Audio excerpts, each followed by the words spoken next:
Welcome to Roll for Crits, coverage of Gen Con 2021. We've got to play a whole lot of demos this year, and one of the ones we'll talk about today is from Pretzel Games. It's a spin-off from Camel Up, which is a betting/racing game with camels that are running all over the place. This time it's Camel Up off-season, and you're not racing your camels. Instead, you're loading them up with goods to sell at market. Unfortunately, I didn't get the chance to sit down and play this demo, but you did, Will, so let me know. I'm curious, how did it work? All right, so like we said, this is a spin-off. It's not an expansion or anything. It's really a bidding auction game. The way it works is there's going to be 4 tents that say whether they put resources face up or face down, so usually like 2 face up, 2 face down, a mixture like that on average. Some have more, some may have less, but also unique abilities. When the bidding comes, before you start bidding, you have to look at the top card of the deck of resources, because they actually have different rules. They could say, like, whoever has the most camels with stuff gets an extra free coin added to their bid. Whoever has the most of this resource maybe actually takes a penalty.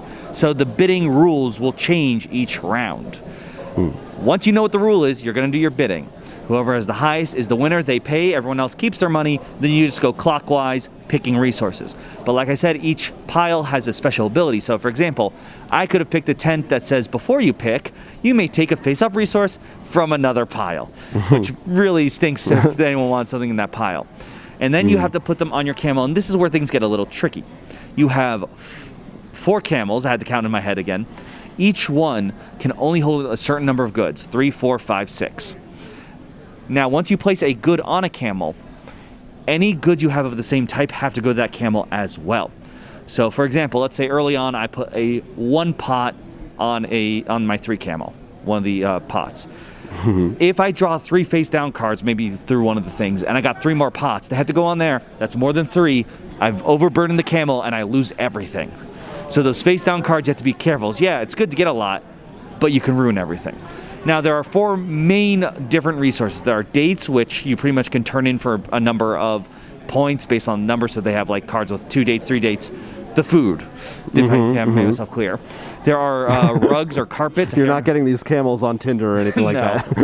There are rugs or carpets. You have to trade those in a different color variety. So you want like 1 red, 1 orange, 1 blue, so on and so forth. There are fruit, which you want in sets, but there are a bunch of different fruits, and you always have to sell the lowest fruits first. So if you had 2 pineapples and 2 grapefruits, grapefruits are cheaper, so you have to sell your grapefruits first. Finally, there are the pots I mentioned. They come in 3 varieties. Those you just want all the same. So once everyone has gotten their resources and done their meddling, everyone gets to sell 1 camel. So you can sell maybe all the pots on this, all the dates you have. You don't have to sell anything, but you probably want to sell. Money is the end game. It's your currency, but also your victory points. Okay. And so once you've done that, there are ways to get multiple sells, just different rules and stuff. You rinse and repeat. Okay, now from what I observed and what I kind of overheard some people saying while playing, I might have forgotten a rule in there, so I apologize in advance. We got the sum up. I got the gist of it. But from what I saw, it seems like, compared to Camel Up, which is a very silly, light party game, this looks like a more involved, longer experience. Is that accurate? Yes, but I would not go into this thinking like, all right, this is my serious Camel Up game. Because like I said, there are times you're like, okay, what's that? Oh, I went bust. Okay. You just see your entire fortune just fall. Like, the randomness is still a huge element. The way the bidding rules change is hilarious, because then someone's like, okay, I can bid this amount. And it turns out it doesn't work out that well. It's also really funny that ties in bidding. So let's say we're all playing a big game, and you and I tie for the most. Okay. We don't get first. Whoever's next gets it. Okay. So that can really change. You're all like, wait, what? I like that. No, it's a really cute rule, and it really... So there's still like... Yes, it's that longer and maybe a bit more thinkier of how to best optimize, but still has all those like party quirks, I guess you can call them. Okay. So it's not just your... It's not totally out of left field that it's called Camel Up. Right. Yes. Okay, that's good to hear. Game runs until you run out of the deck of cards, and then you just make sure that you have it, what would be the equivalent to a full game. Mm-hmm. I do think if you like auction games, this is a good one, because I like those twists, like the different bidding rules, so you have to think differently. Like, it's not simply just who has the most money. Sometimes you're like, oh, he has a bonus or something like that. And of course, the tent rules. There are 5 tents, by the way, in ours. I assume that's 1 plus number of players.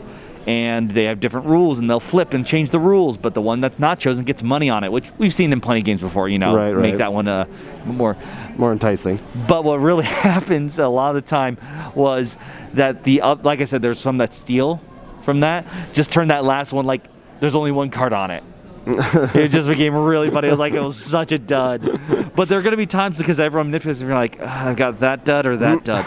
And of course, get the dud. There is going to come those times, like initially you think, you just want the more stuff, right? More stuff, more Of stuff. course, I love more stuff. Because you can get overburdened, there was a time I'm looking, I'm like... it's like Skyrim. If I take that, I'm getting more cards, but there's likely, because there's 3 face down, that I need 3 could ruin me. But... there's only 2 face down there, and that can't ruin me, so I'm going to take the less cards. In fact, someone, that's happened. They had 1 rug on their 5 camel, and they're like, I'm going to take the 6 face down. All of them were the rugs or carpets. So like, what were the chances of that? Yeah. So, yeah, you're still going to get that randomness, but it's going to be funny. We had a lot of fun. In fact, we were joking, because we actually ended in a tie.